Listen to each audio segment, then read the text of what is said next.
We're consumers of stories, and if there's a very fascinating hero or a lead in this story, we are much more likely to follow what they're saying. What does it take to build influence across radically different industries? Most people build their careers in one lane. Caroline York's built hers across multiple. People spend more due diligence looking at Kickstarter programs than we do in any of our latest token launches. From launching heritage fashion brand in China to managing PR for fintech giants to now leading APAC marketing for Serotonin and advising some of the biggest names in Web3, Caroline's career is a masterclass in strategic influence. Hong Kong is one of the best cities here in Asia. You get your nice things, you get the comforts from home, but at the same time, you might get dim sum, right? In this conversation, we unpack what real brand building looks like when attention is cheap and trust is everything. We talk about how she approaches storytelling, reputation, and stakeholder influence, not just to market products, but to shape markets. Until crypto gets to that stage where we don't need to utilize brain cells to navigate it, then it would be more entertaining to engage with it rather than overwhelming. Yeah. I think that's when more people will come into it. If you're a founder, marketer, or leader building something where trust matters, this one's going to resonate. This is my chat with Caroline York from Serotonin. I feel like we've known each other for a long time, but it's been less than a week. Less than a week, and if you have to aggregate all the hours we actually spent talking to one another. I think you just have that personality that it's like, oh yeah, I know you. I've known totally. you forever. You got that vibe. Yeah. Has that been something that you've cultivated, or you think you naturally have? I'm just a naturally likable person, just like you're a naturally. Yeah, and also, we did do a handshake, right? That seals the deal. Proof of handshake. Proof of handshake. Yeah. So I did a plug for you too. You meant to leave it till later. We're gonna build trust. Yes.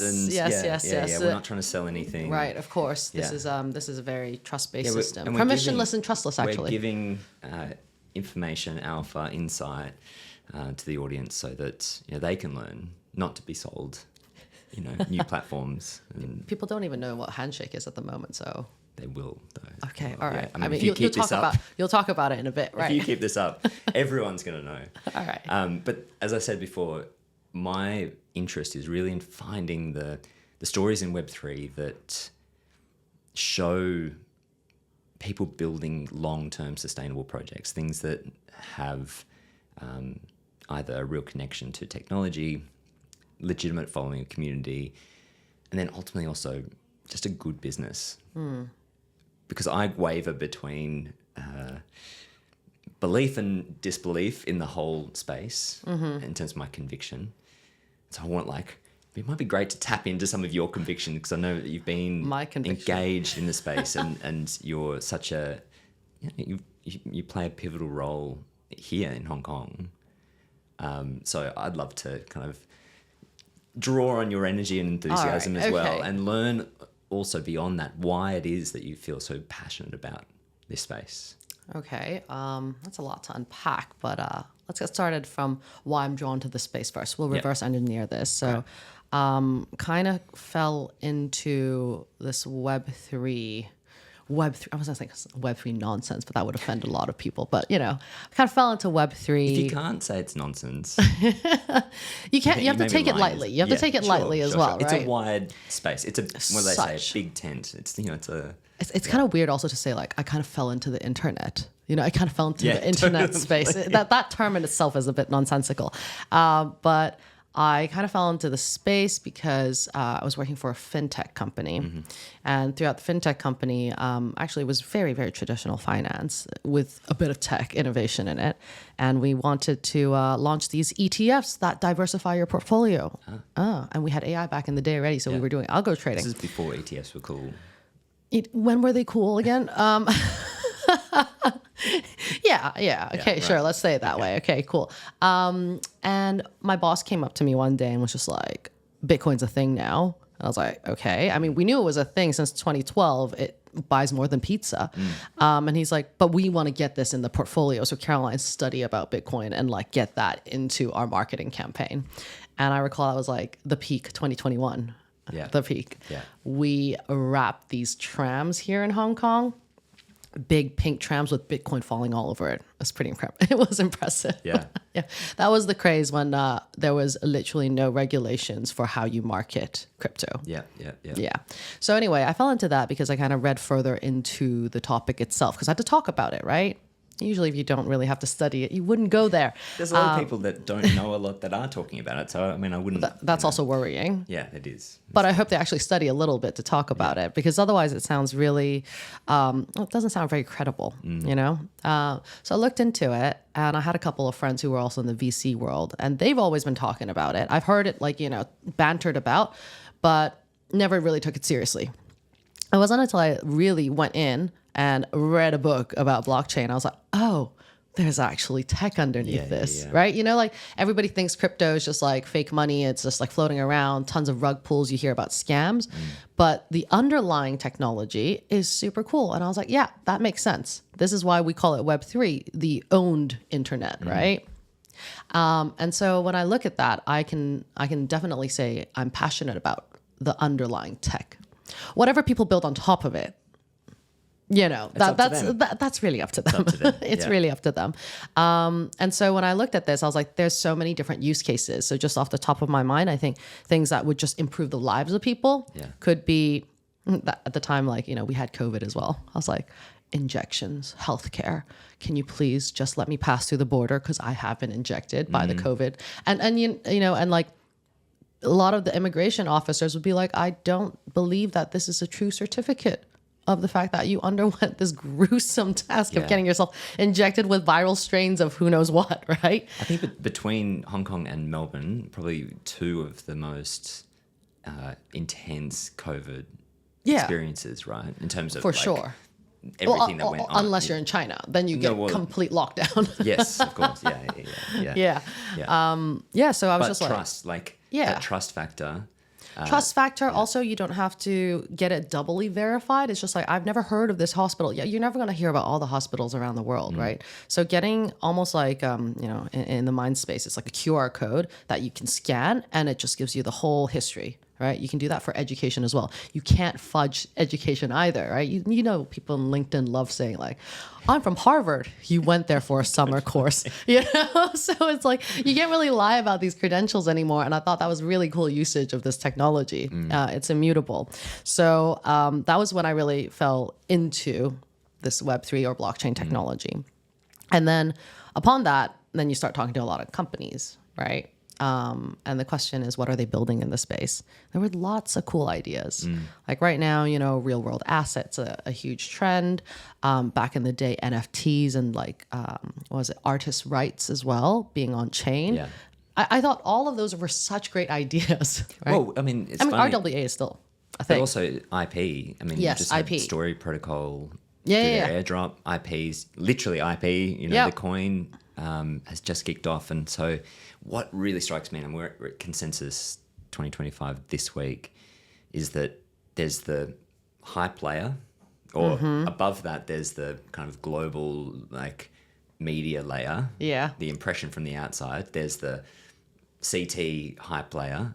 And everything is so, like, linear, as in there's only kind of so much that can fit into the timeline at once, into the kind of collective consciousness. But if you look below that, there's almost an infinite depth to the different things that are going on in the space at any given time. True. Yeah. But people forget about it. Absolutely. Yeah. They're just all about the hype. Yeah. That's the crazy part about it all. When I was talking to my ex-colleague just now, he's just like, I don't really understand why you guys are all gathering today. Like, isn't crypto just like, he's just like, isn't it just the internet? Yeah. No, isn't it just like a bunch of people like, you know, talking big about themselves and like, what are these coins being dropped anyway? Like, I don't get it. Right. And then, you know, it feels like it's just continuous rug pulls, right? It's just like, and you make money off of other people's losses. Like, that's literally what he said. Yeah. And I was like, it's kind of true because, you know, us working in Serotonin, we help a lot of companies kind of go to market. And when companies come to us, and recently there's been a lot, and they ask for TGE, just specifically TGE, right? And we have to kind of remind them, like, what is the purpose of this token allocation, right? Why are you making tokens? What is the underlying purpose of it all? and they're all just like, we just want to be hyped up, kind of like Hyperliquid. Yeah. Just, can you do that? Yeah. Can you mimic that? Like Succeed did really well too. Like, can we do something like that? But like, I was like, but what's the purpose of this, right? Because ultimately, when you look at these tokens, it's supposed to be funding your company and what you're trying to build, right? It's not for the initial hype. I mean, there's the ones that, you go up, the price token goes up so that you can just make a ton of money and then leave your project to die. There's that, right? Because you sell. It's like a company who goes IPO and you sell all your shares and you go like, bye guys, that's my exit. Except the worst part about this is the building time is usually less than a year, right? And everybody's like, or even less, like 6 months, 3 months. And everybody's like, I can do a token, I can sell it. And then by project, I'm gonna start a new one, right? There's no longevity in those kind of plays. But where real projects come to us and they see all this happening, right? And they kind of wanna, it's a FOMO thing. They kind of like, we should do what they're doing. And you're like, no, these tokens are basically crowdsourced money to fund you and your projects and what you're going to build further. And life doesn't just end after TGE. Right? I feel like a lot of people think that that's the end goal, and it actually extends further. You actually have to make good of the promise you promised the community that you took the money from, you know? So I just find that really funny in this space. One thing I really admire about Caroline's approach is how she built influence from within the ecosystem, not on top of it. She's not trying to shout the loudest, she's trusted because she shows up consistently. If you're trying to work out where your voice lands in the market, or how to make your content and leadership work harder for your business, I created something called the Influence Audit. It's a custom analysis of how you're currently showing up, what's working, and where the opportunity is to grow your authority and trust in the space you operate in. You can check that out at kategreenland.com and just click on the Influence Audit. All right, back to Caroline. I think we really failed to look at the fundamentals of these businesses and look at what is the revenue stream? How are you turning it on and off? Like what are the levers that you're pulling from a business perspective to actually make this successful? Yeah, exactly. I think people spend more due diligence looking at Kickstarter programs than we do in any of our latest token launches. Yeah. And we should be looking at them like a Kickstarter program because there are a lot of startups in this space and that's exactly what they're asking for. Yeah. We're going to build you the latest, board game. Right? You're not just going to be like, okay, take my money. But, hopefully when you launch a pseudo token that represents your company, that's when I exit. No, I kind of want your board game. Right? But people don't remember that we're actually building companies here. Yeah, absolutely. What's been successful in your eyes? Like, what are some examples of people that have done it really well? Well, if you look at some of the protocols across the space, right? Which ones have actually been in our mindshare for at least 6 years. Yeah. They haven't died, right? I think currently it's already been, we call it one cycle, right? If a company can last even through 3 years time, that's already an OG company. Yeah. If you think about it, right? What has been successful, are we talking about the latest cycle or like continuously building solid work? Even in the short term, ones that have executed really well and you think, hey, they've captured something there. They're going to be around for the long term. They're going to be able to grow. Yeah. I think, forget about the Kaito airdrop, but I think Kaito has a solid product behind it, right? They are charging a ton of money to get you guys up on the leaderboards. And why can they charge this astronomical fee? It's because they have captured the mind share of a lot of people.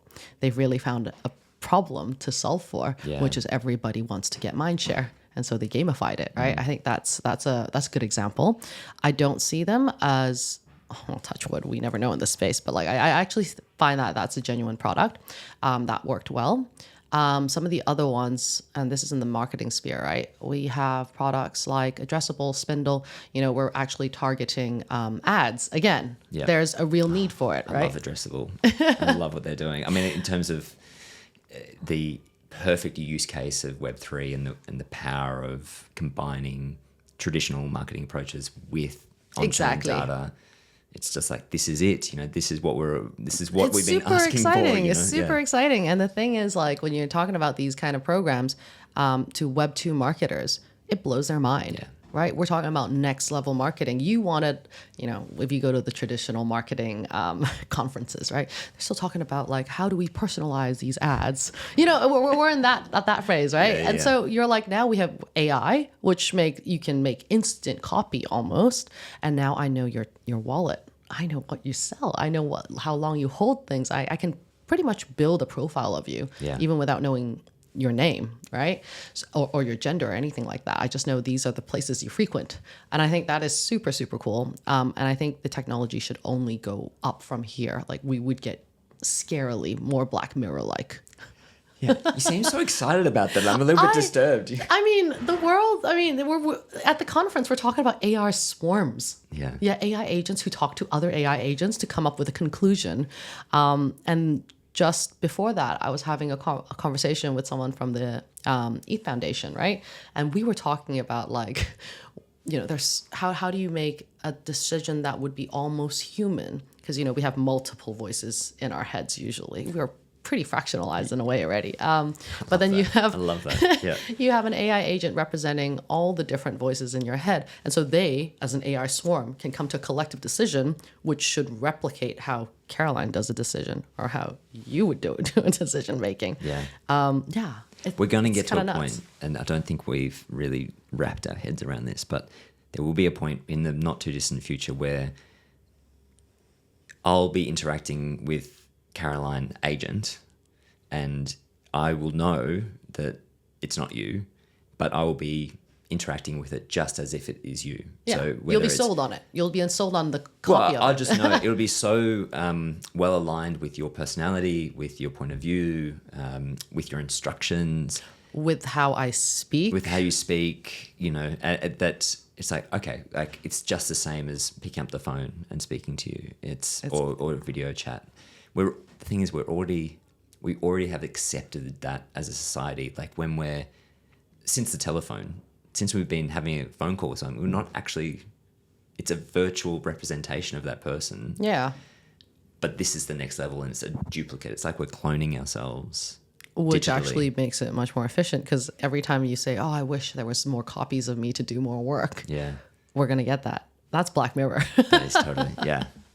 Scary and exciting, and like I can't help but be here and get tapped into this, because this is kind of where it's happening. I get this great sense about Web3 as being a incredible test bed for all of these things, right? In some ways, the restrictions have been let off. There's, people are free to do pretty much whatever they want to do in terms of pursuing new businesses, like new technologies, new ways to interact with communities and all the rest.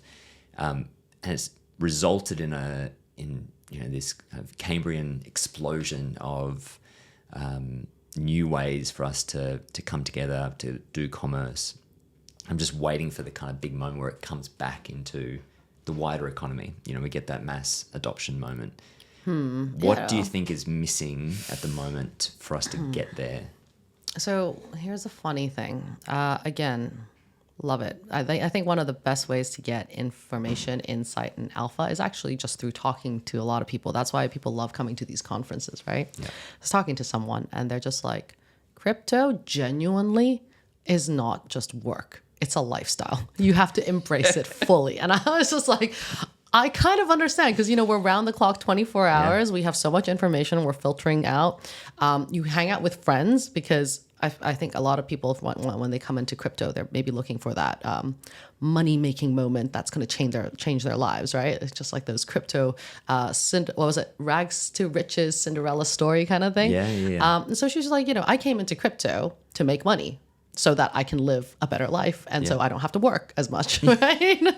But in the meantime, before then, to get there, you grind. But then, because you grind so hard, and the only kind of you could say asymmetrical market information that would give you that edge is to talk to people who are, it's insider information trading, if you think about it, right? Yeah.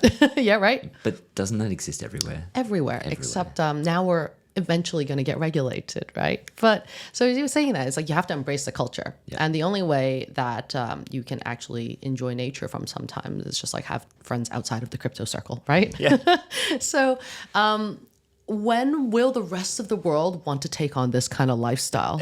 Now, this is my big question, right? Like coming from a web, everybody comes from a Web 2 background, but like I'm actually a more conservative person. Who knows why I'm here? But when I look at Twitter, I'm just flooded. Like, I think I'm overwhelmed. I open Twitter and I'm just like being blasted by all sorts of information. I'm like, how do we sort this through? Bots, one. But it is overwhelming for someone who doesn't understand the language, doesn't understand the technology. Where do you even begin? It's just so intimidating from the offset that I think it's going to take a lot of time to break this down. Granted, though, similar to finance, right? Like as soon as people hear like I sell ETFs, they shut down. Yeah. I sell insurance, they also shut down. I'm a marketer or a salesperson, they also shut down. Yeah. But I think why technology adoption was so rapid, right? In the past, 2 decades or so. It's just that the interface becomes super easy. Like it's almost like, here, this is how you do it. Click, click, swipe, swipe.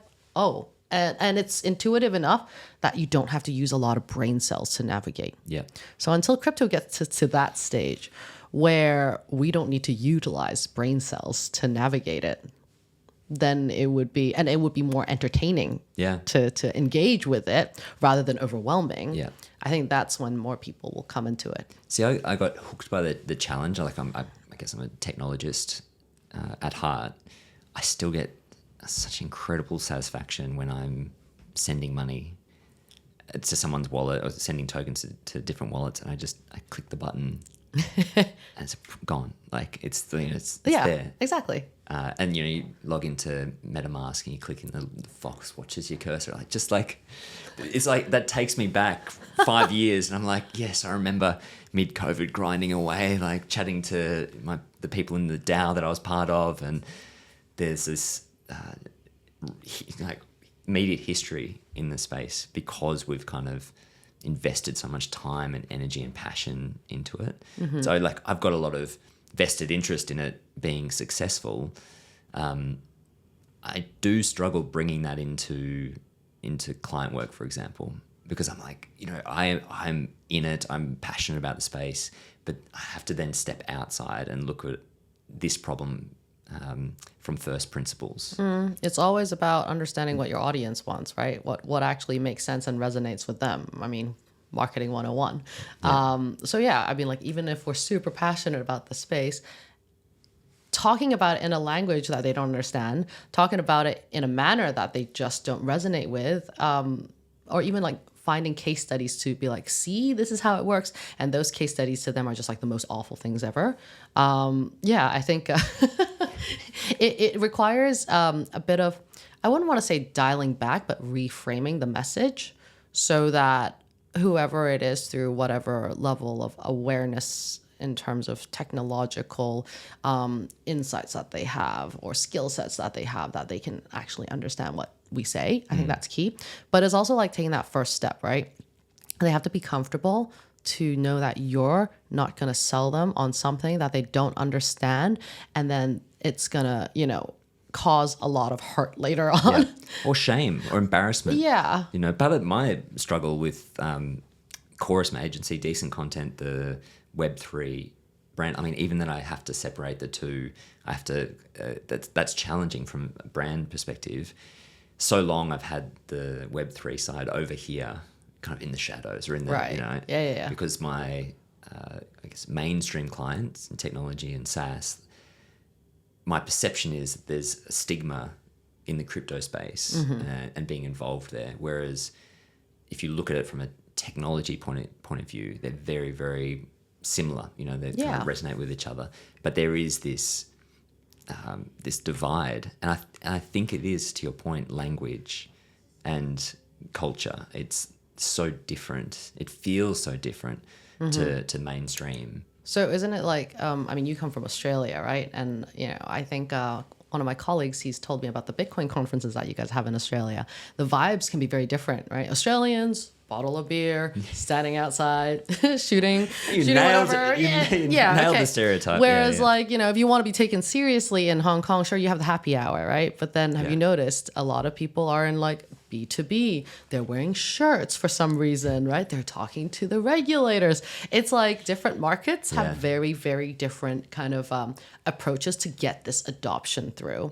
And I think sometimes, when you want certain crowds to take you, not seriously, but like kind of take you into their midst and like give you time to talk about your product, right? So they'll be like, okay, let me be interested at least, right? So that you can talk about it, right?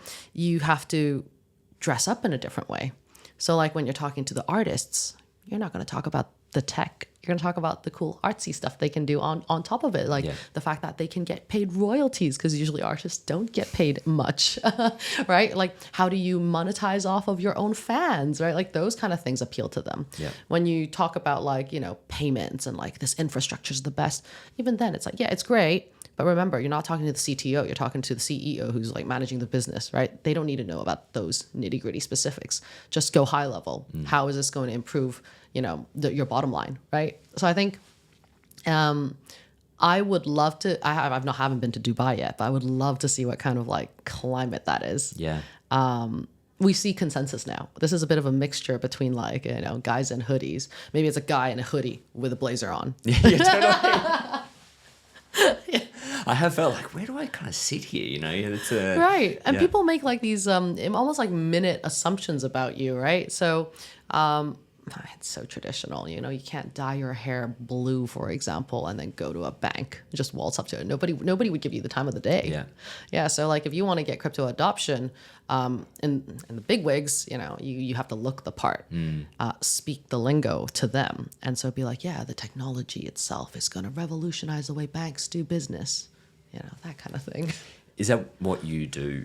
I guess, do you see that as your core mission in your work, is to put yourself in the shoes of the audience, customer, the stakeholder, and craft the message to them? Or do you see it more of like you're taking an active role in shaping them and helping kind of guide them towards an outcome or an action?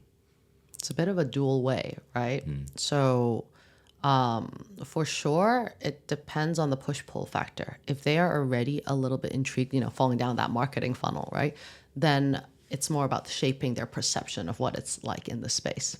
If they are wholly uninterested in this, right, then, you try to sprinkle a little bit of, insights to them that they are willing to accept. And then they sprinkle a bit of self-interest. Yeah, sprinkle a little bit. Why is this? Why you should be interested in this? And generally, when you're so passionate about something and you're out about, talking about it, people eventually, if they want to interact with you as a human, right, they'll be like, so what exactly do you do? Like, and then when I say that, they'll be like, so what exactly is that? So they ask the questions and you kind of draw them in.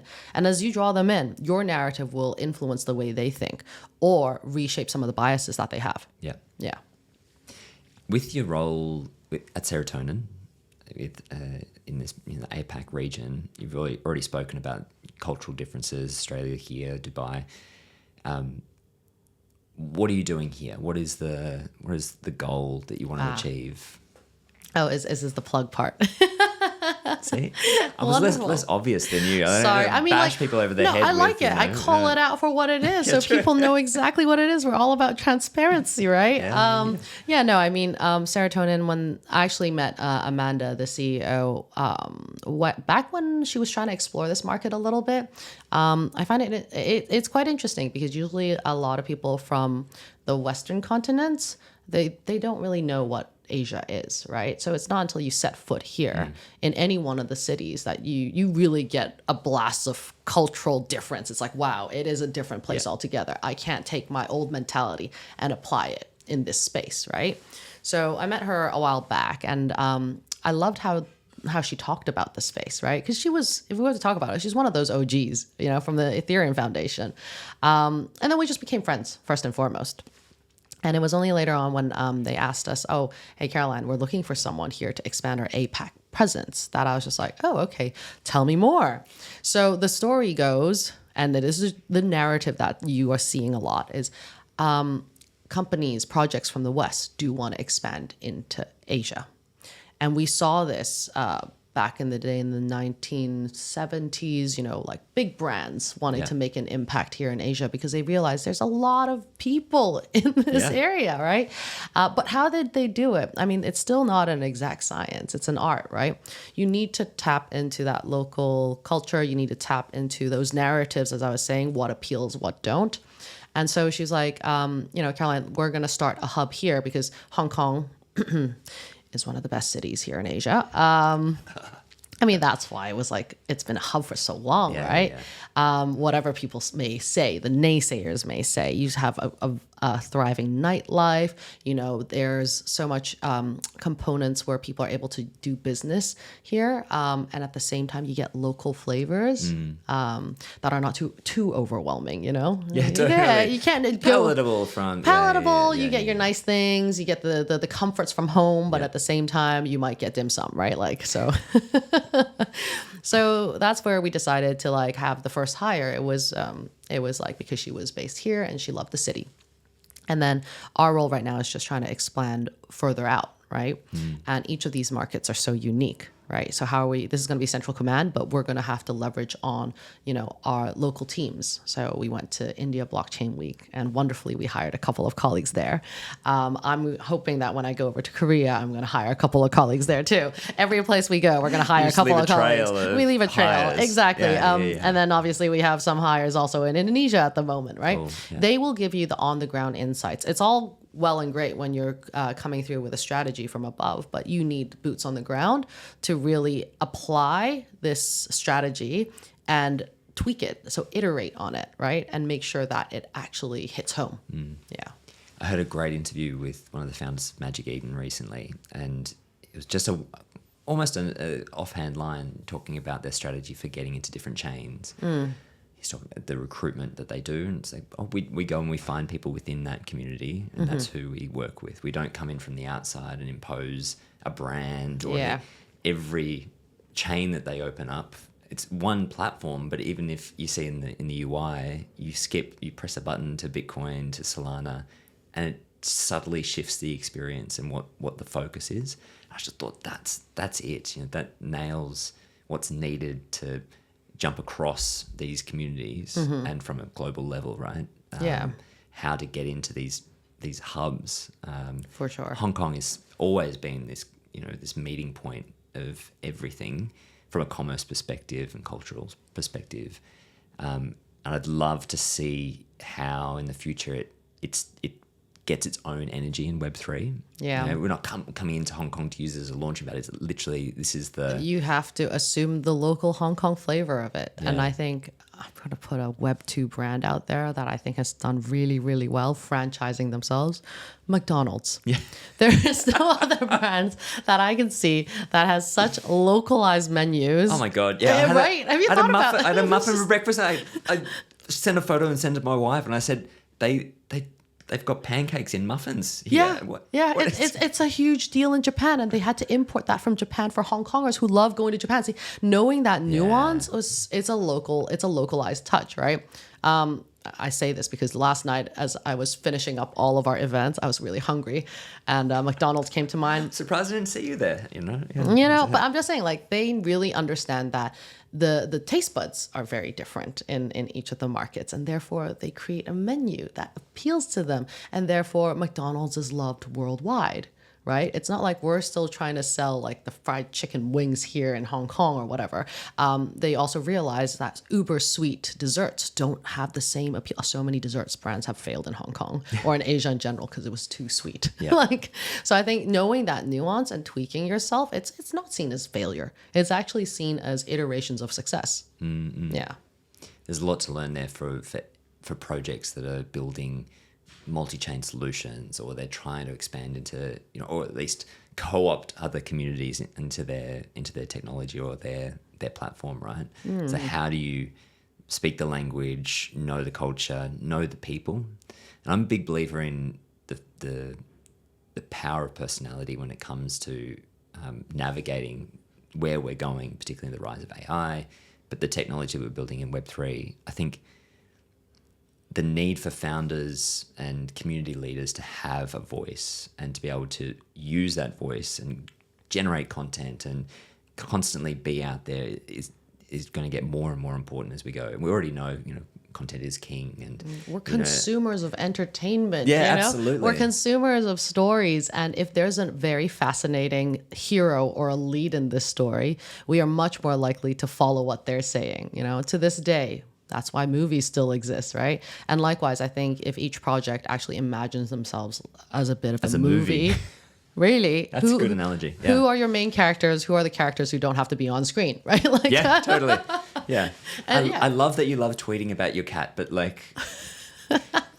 maybe keep that to Pinterest. Exactly. And I think that's how you build a very moving narrative, right? If that hero, you can feel the ups and downs, the struggles, the tribulations, and the wins, then you really gel together as a community. It's like Star Wars, Well, round 2, it might be digital, or maybe it's in Dubai. Who knows? Let's do this in Dubai. Yeah. In fact, we can even get a couple more people. Wouldn't that be a bit of a round table? Knights of Camelot? Talk about movies? Yes. Thanks for spending time. Thank you so much, Kate. This was so much fun. That's it for this episode of The Art of Influence. Big thanks to Caroline York for such a grounded, sharp, and enjoyable conversation.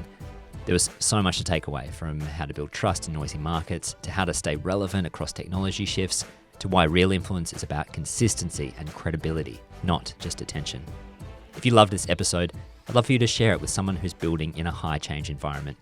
If you want to understand how your influence is showing up in the market, where to grow next, head over to kategreenland.com and click on the Influence Audit.